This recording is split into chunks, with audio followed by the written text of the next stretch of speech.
Hi சொந்தங்களே, வணக்கம். காலை வணக்கம். எப்படி இருக்கீங்க? நல்லா இருக்கீங்களா? நான் இன்றைக்கி பார்த்தீங்கன்னா வெண்டைக்காய் புளிக்குழம்பு வைக்க போகிறேன்.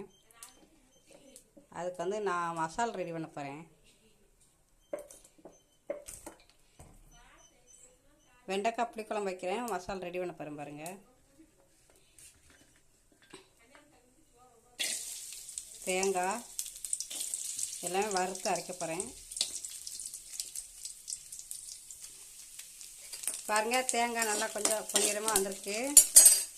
இது கூட சின்ன உள்ளி,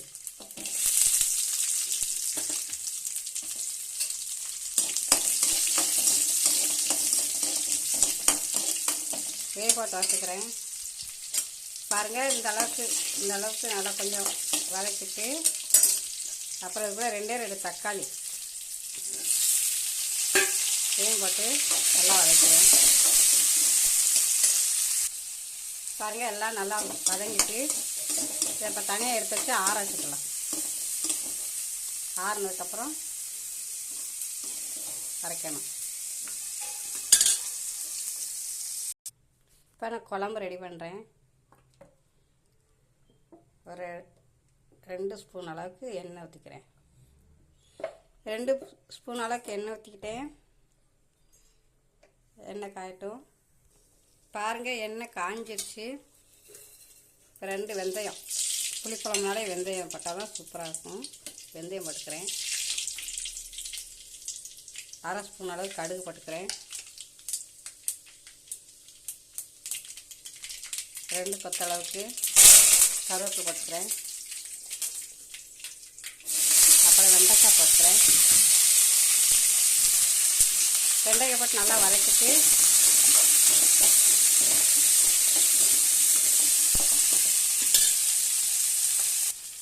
வெண்டைக்காய் பாருங்கள் நல்லா வதங்கி நல்லா எண்ணெய் பிரிஞ்சு வந்துருக்கு.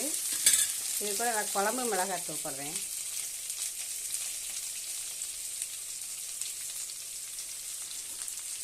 ஒரு 3 ஸ்பூன் நல்லா நல்லா எண்ணெய் பிரிஞ்சு வர அளவுக்கு வதங்கட்டும். நல்லா வதங்கிடுச்சு. பாருங்கள், கொஞ்சம் புளி கரைச்சல், ஒரு நெல்லிக்காய் சைஸ் எடுத்து புளி கரைச்சல் எடுத்து வச்சுருக்கேன்.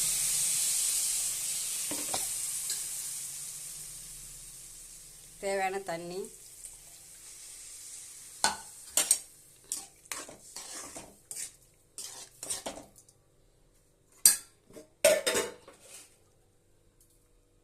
தேவையான அளவுக்கு உப்பு போட்டுக்கிறேன். ஒரு கொதிக்கட்டும்.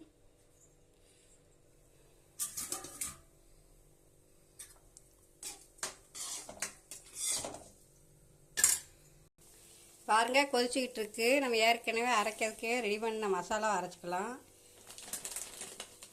தக்காளி, தேங்காய், உள்ளி 3 அதோட இந்த அளவுக்கு பொட்டுக்கடலையும் ஒரு 6 முந்திரி போட்டு அரைச்சி எடுத்துக்கலாம். பாருங்கள், மசாலா அரைச்சிட்டேன். நல்லா இந்த அளவுக்கு பேஸ்ட் பண்ணிக்கிட்டேன். இப்போ நான் குழம்போட மிக்ஸ் பண்ணுறேன்.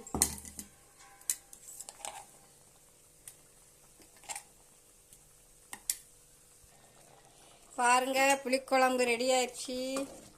நான் இப்போ மசாலா அரைச்சி ஊற்றுறதெல்லாம் பார்த்துக்கிட்டு இருப்பீங்க. அதே மாதிரி நீங்கள் ட்ரை பண்ணி பாருங்கள். எப்படி இருக்குன்னு கமெண்ட் பாக்ஸில் சொல்லுங்கள். இந்த வீடியோ பிடிச்சா லைக் பண்ணுங்கள், ஷேர் பண்ணுங்கள், கமெண்ட் பண்ணுங்கள். மறக்காமல் சப்ஸ்கிரைப் பண்ணி விடுங்க. என்னுடைய வீடியோ பார்க்குறவங்க எல்லாருக்குமே ரொம்ப நன்றி, தேங்க்ஸ் சொல்லிக்கிறேன். பாய். மறுபடியும் ஒரு வீடியோவில் சந்திக்கிறேன். வணக்கம்.